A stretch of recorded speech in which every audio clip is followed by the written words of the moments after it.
Hi friends, ಎಲ್ಲರೂ ಹೇಗಿದ್ದೀರಾ? Friends, ಒಬ್ಬರು ಯೂಟ್ಯೂಬ್ ಫ್ಯಾಮಿಲಿಯಿಂದ ಒಂದು ಕಮೆಂಟನ್ನು ಹಾಕಿದ್ರು. ಸೊ ತುಂಬಾ ಈಸಿಯಾಗಿ ಒಂದು ಹೊಸ ರೀತಿಯ ಬ್ರೇಕ್ಫಾಸ್ಟನ್ನು ಮಾಡಿ ತೋರಿಸಿ ಅಂದ್ಬಿಟ್ಟು, ಹಾಗಾಗಿ ಅವ್ರಿಗೋಸ್ಕರ ಇವತ್ತು ನಾನು ಬ್ರೇಕ್ಫಾಸ್ಟನ್ನು ಮಾಡ್ತಾ ಇದ್ದೀನಿ. ಸೊ ಆ ಕಮೆಂಟು ತುಂಬ ದಿನಗಳ ಹಿಂದೆ ಬಂದಿತ್ತು. ಸೊ ನಾನು ನೋಡಿ ಚೆಕ್ ಮಾಡಿದೆ. ಸೊ ಒಂದು ಫೋಟೋ ಹಾಕಬೇಕು ಅಂದ್ಬಿಟ್ಟು ಸ್ಕ್ರೀನ್ಶಾಟ್ ಹೊಡೆಯೋಕ್ಕೆ ಆಗಲಿಲ್ಲ. ಸೊ ಹುಡುಕಿ ಸಾಕಾಯಿತು.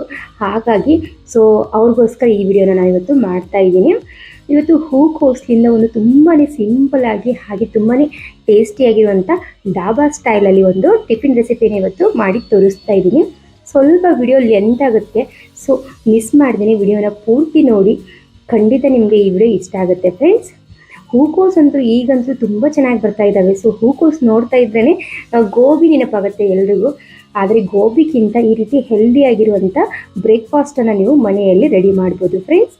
ಟಿಪ್ಸ್ ಜೊತೆಗೆ ನಾನು ಇವತ್ತು ಹೇಳ್ಕೊಡ್ತಾ ಇದ್ದೀನಿ. ವಿಡಿಯೋನ ಎಲ್ಲಿ ಸ್ಕಿಪ್ ಮಾಡಬೇಡಿ ಫ್ರೆಂಡ್ಸ್, ಪ್ಲೀಸ್ ವಿಡಿಯೋನ ಪೂರ್ತಿ ನೋಡಿ.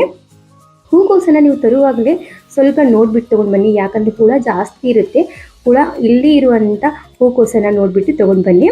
ನಾನಿಲ್ಲಿ ಅರ್ಧ ಮಾತ್ರ ಯೂಸ್ ಮಾಡ್ತಾ ಇದ್ದೀನಿ, ಮಿಕ್ಕಿದ್ದನ್ನು ಹಾಗೆ ಸೈಡ್ ಇಡ್ತಾ ಇದ್ದೀನಿ. ಒಂದ್ಸತಿ ಹೂಕೋಸನ್ನು ವಾಶ್ ಮಾಡ್ಕೊಳ್ಳೋದು ತುಂಬಾ ಒಳ್ಳೇದನ್ನಿಸ್ತು. ಹಾಗಾಗಿ ನಾರ್ಮಲ್ ವಾಟ್ರಲ್ಲಿ ನಾನು ವಾಶ್ ಮಾಡ್ಕೊತಾ ಇದ್ದೀನಿ.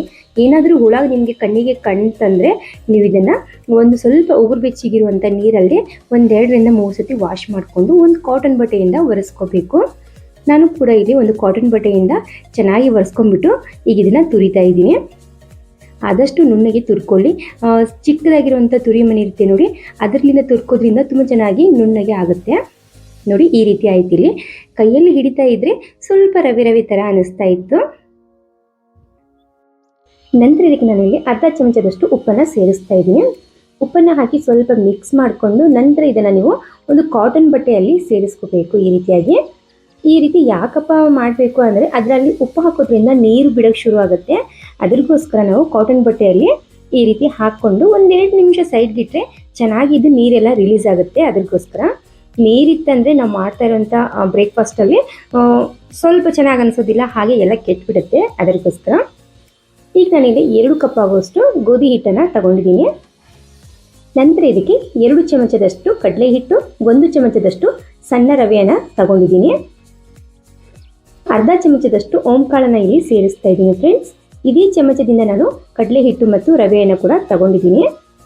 ಓಂಕಾಳು ಇಲ್ಲಪ್ಪ ಅಂದರೆ ನೀವು ಜೀರಿಗೆ ಕೂಡ ಹಾಕ್ಬೋದು. ನಂತರ ನಾನಿಲ್ಲಿ 1 ಚಮಚದಷ್ಟು ಕೆನೆಯನ್ನು ಸೇರಿಸ್ತಾ ಇದ್ದೀನಿ. ನಿಮ್ಮ ಮನೆಯಲ್ಲಿ ಹಾಲಿನ ಕೆನೆ ಇಲ್ಲಪ್ಪ ಅಂದರೆ ನೀವು ತುಪ್ಪ ಅಥವಾ ಎಣ್ಣೆಯನ್ನು ಸೇರಿಸ್ಕೋಬೋದು. ಹಾಕ್ಬಿಟ್ಟು ಚೆನ್ನಾಗಿ ಮಿಕ್ಸ್ ಮಾಡಿಕೊಳ್ಳಿ. ಈಗ ನಾನಿಲ್ಲಿ ಸೈಡ್ಗಿಟ್ಟಿದ್ದೀನಿ ಹಿಟ್ಟನ್ನು. ಸೈಡ್ಗಿಟ್ಬಿಟ್ಟು ಈಗ 2 ನಿಮಿಷ ಆಯ್ತಲ್ಲ ಅಂದ್ಬಿಟ್ಟು ಹೂಕೋಸಿನೊಳಗಿರುವಂಥ ನೀರನ್ನೆಲ್ಲ ಸಪ್ರೇಟನ್ನಾಗಿ ಮಾಡ್ತಾ ಇದ್ದೀನಿ.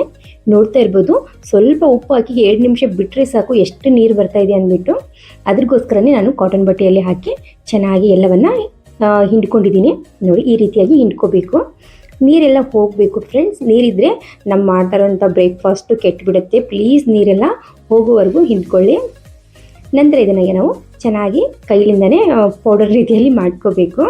ಈ ನೀರಿನ ಉಳಿದಿರುತ್ತಲ್ಲ, ಈ ನೀರನ್ನು ವೇಸ್ಟ್ ಮಾಡೋಕ್ಕೆ ಹೋಗ್ಬಿಡಿ, ಇದು ಕೂಡ ಬೇಕಾಗತ್ತೆ. ನಂತರ ಇದಕ್ಕೆ ನಾನು ಅಚ್ಚಕಾರದ ಪುಡಿ, ಅರಿಶಿನ, ಧನಿಯಾ ಪುಡಿ, ಗರಂ ಮಸಾಲ, ನಂತರ ಚಾಟ್ ಮಸಾಲ ಮತ್ತು ಸ್ವಲ್ಪನೇ ರುಚಿಗೆ ತಕ್ಕಷ್ಟು ಉಪ್ಪನ್ನು ಹಾಕಿದ್ದೀನಿ. ಸೊ ಕೊತ್ತಂಬರಿ ಸೊಪ್ಪನ್ನು ಕೂಡ ಇಲ್ಲಿ ಕಟ್ ಮಾಡಿ ಸೇರಿಸಿದ್ದೀನಿ ಫ್ರೆಂಡ್ಸ್. ನಿಮ್ಮ ಹತ್ರ ಆ ಚಾಟ್ ಮಸಾಲ ಇಲ್ಲಪ್ಪ ಅಂದರೆ ಆಮ್ಚೂರು ಪೌಡರ್ ಕೂಡ ನೀವು ಸೇರಿಸ್ಕೋಬೋದು.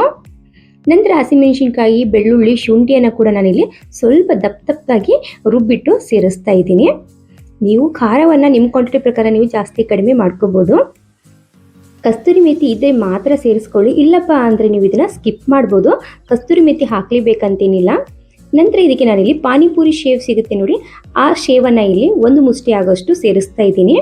ಈ ಶೇವು ಸೇರಿಸೋದ್ರಿಂದ ತುಂಬ ಚೆನ್ನಾಗಿ ಟೇಸ್ಟಿ ಆಗುತ್ತೆ. ಹಾಗೆ ನಾವು ಹೂಕೋಸಲ್ಲಿ ಮತ್ತೆ ಉಪ್ಪನ್ನು ಹಾಕ್ತೀವಿ. ಸೊ ಆ ಉಪ್ಪು ಹಾಕಿದಾಗ ಮತ್ತೆ ನೀರು ಬಿಡೋಕ್ಕೆ ಶುರು ಆಗುತ್ತೆ. ಸೊ ಶೇವು ಹಾಕಿದರೆ ನೀರು ಬಿಟ್ಟರೂ ಕೂಡ ಇದು ಇಂಕೊಳ್ಳುತ್ತೆ. ಅದ್ರಿಗೋಸ್ಕರ ಸ್ವಲ್ಪನೇ ನಾನಿಲ್ಲಿ ಮತ್ತೆ ಉಪ್ಪನ್ನು ಸೇರಿಸಿದ್ದೀನಿ. ಮೊದಲು ಉಪ್ಪು ಹಾಕಿದ್ರಿ ಮತ್ತೆ ಉಪ್ಪು ಹಾಕ್ತಾ ಇದ್ರಲ್ಲ ಅನ್ಕೋಬೋದು.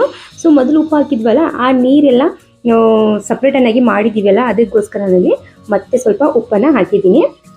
ನಂತರ ನಾನಲ್ಲಿ ಹಿಟ್ಟಿಗೆ ಉಪ್ಪನ್ನು ಹಾಕ್ತಾ ಇಲ್ಲ, ಯಾಕಂದರೆ ಈ ನೀರಲ್ಲಿ ಉಪ್ಪಿರುತ್ತೆ. ಅದಕ್ಕೋಸ್ಕರ ಈಗ ಗಟ್ಟಿಯಾಗಿ ನಾವು ಮೊದಲಿಗೆ ಕಲಿಸ್ಕೋಬೇಕು. ನಂತರ ಇದಕ್ಕೆ ನಾವು ಸ್ವಲ್ಪ ನೀರನ್ನು ಹಾಕ್ತಾ ಚೆನ್ನಾಗಿ ಮೃದು ಆಗುವವರೆಗೂ ನಾವು ಇದನ್ನು ಮತ್ತೆ ಹಿಟ್ಟನ್ನು ಕಲಿಸ್ಕೋಬೇಕು. ಯಾವಾಗಲೂ ನೀವು ಪರೋಟ ಹಿಟ್ಟನ್ನು ಕಲಿಸ್ಕೋಬೇಕಂದ್ರೆ ಸಾಫ್ಟಾಗಿ ಇರಬೇಕು ಕೈಯಲ್ಲಿ, ಅಂತೆ ತುಂಬ ಚೆನ್ನಾಗಿ ಪರೋಟ ಇಲ್ಲಿ ರೆಡಿ ಆಗುತ್ತೆ ಫ್ರೆಂಡ್ಸ್. ನಾನಿಲ್ಲಿ ಸ್ವಲ್ಪ ಸ್ವಲ್ಪ ನೀರನ್ನು ಹಾಕಿ ಹಿಟ್ಟನ್ನು ಕಲಿಸ್ಕೊತಾ ಇದ್ದೀನಿ. ಹಿಟ್ಟನ್ನು ನಾನಿಲ್ಲಿ ಮೃದುವಾಗಿ ಕಲಿಸ್ಕೊಂಡಿದ್ದೀನಿ. ನಂತರ ಇದಕ್ಕೆ 1 ಚಮಚದಷ್ಟು ಎಣ್ಣೆಯನ್ನು ಹಾಕಿ ಸ್ವಲ್ಪ ಹೊತ್ತು ಸೈಡ್ ಬಿಡ್ತಾ ಇದ್ದೀನಿ. ನಿಮ್ಮ ಹತ್ರ ಟೈಮ್ ಇದ್ದರೆ ನೀವು ಸೈಡ್ ಬಿಡಿ, ಇಲ್ಲಪ್ಪ ಅಂದರೆ ನೀವು ತಕ್ಷಣ ಕೂಡ ಮಾಡ್ಬೋದು ಫ್ರೆಂಡ್ಸ್. ಈ ಪರೋಟ ಜೊತೆಗೆ ಯಾವುದೇ ರೀತಿಯ ಚಟ್ನಿ ಸಾಂಬಾರು ಏನೂ ಬೇಕಾಗೋದಿಲ್ಲ, ಹಾಗೆ ಕೂಡ ನೀವು ತಿನ್ಬೋದು. ನೀವೇನಾದರೂ ಮಕ್ಕಳಿಗೆ ಲಂಚ್ ಬಾಕ್ಸ್ ಏನು ಕಟ್ಟಬೇಕಂತ ಯೋಚನೆ ಮಾಡ್ತಾ ಇದ್ದರೆ ಈ ವಿಡಿಯೋ ನಿಮಗೆ ತುಂಬಾ ಯೂಸ್ಫುಲ್ ಆಗುತ್ತೆ. ಸೊ ನೀವೇನಾದರೂ ಮಕ್ಕಳಿಗೆ ಈ ರೀತಿ ಲಂಚ್ ಬಾಕ್ಸ್ ಮಾಡಿ ಕೊಟ್ಟರೆ ಸಾಕು, ಫುಲ್ ಖಾಲಿ ಮಾಡ್ಕೊಂಬರ್ತಾರೆ, ಅದಕ್ಕೆ ಮಾತ್ರ ನಾನು ಗ್ಯಾರಂಟಿ. ಸೊ ಯಾಕಂದರೆ ನನ್ನ ಮಗನಿಗೂ ಕೂಡ ನಾನು ಇದು ಲಂಚ್ ಬಾಕ್ಸಲ್ಲಿ ಹಾಕ್ತಾ ಇರ್ತೀನಿ, ಪೂರ್ತಿ ಫಿನಿಶ್ ಮಾಡ್ಕೊಂಡು ಇವನು ಬರ್ತಾನೆ. ಸೊ ನಂತರ ನೀವು ಸೈಡಿಗೆ ಮಾತ್ರ ಇದನ್ನು ಲಟನ್ಗಿಲಿಯಿಂದ ಲಟಿಸ್ಕೋಬೇಕು. ನಡುವಿಗೆ ಸ್ವಲ್ಪ ದಪ್ಪನೇ ಇರಬೇಕು, ಸೈಡ್ಗೆಲ್ಲ ಸ್ವಲ್ಪ ತಿಳುವಾಗಿ ಲಟಿಸ್ಕೋಬೇಕು. ನಂತರ ಮಿಶ್ರಣಕ್ಕೆ ನಾನಿಲ್ಲಿ ಚೀಸನ್ನು ಸೇರಿಸ್ತಾ ಇದ್ದೀನಿ.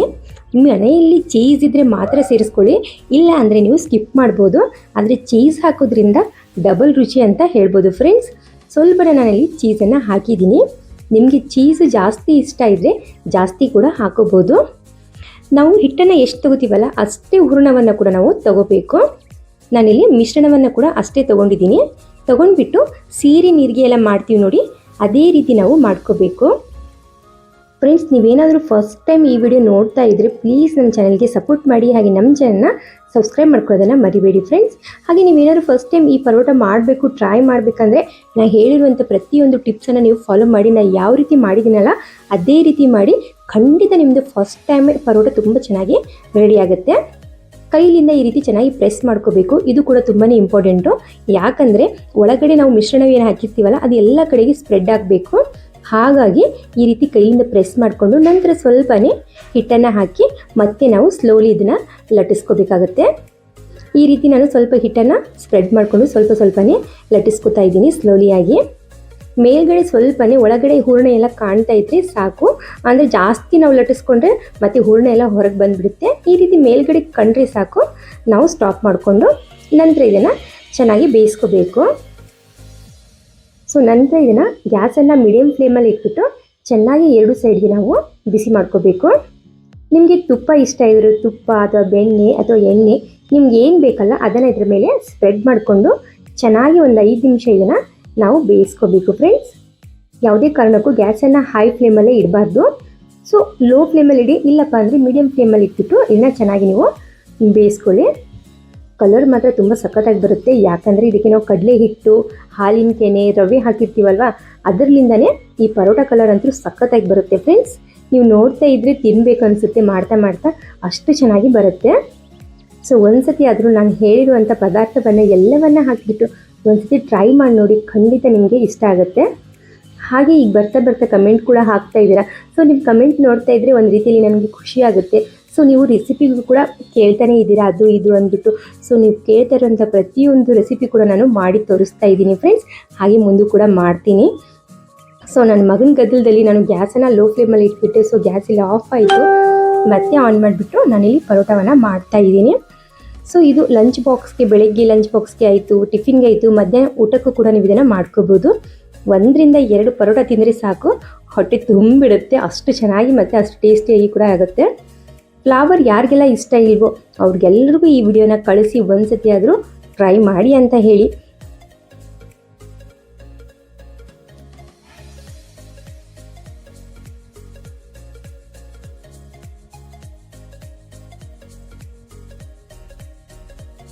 ಈ ವಿಡಿಯೋ ನಿಮಗೆ ಸ್ವಲ್ಪ ಏನಾದರೂ ಯೂಸ್ಫುಲ್ ಅನಿಸಿದರೆ, ಇಷ್ಟ ಆದರೆ ಪ್ಲೀಸ್ ನಮ್ಮ ಚಾನಲ್ಗೆ ಸಪೋರ್ಟ್ ಮಾಡಿ ಫ್ರೆಂಡ್ಸ್.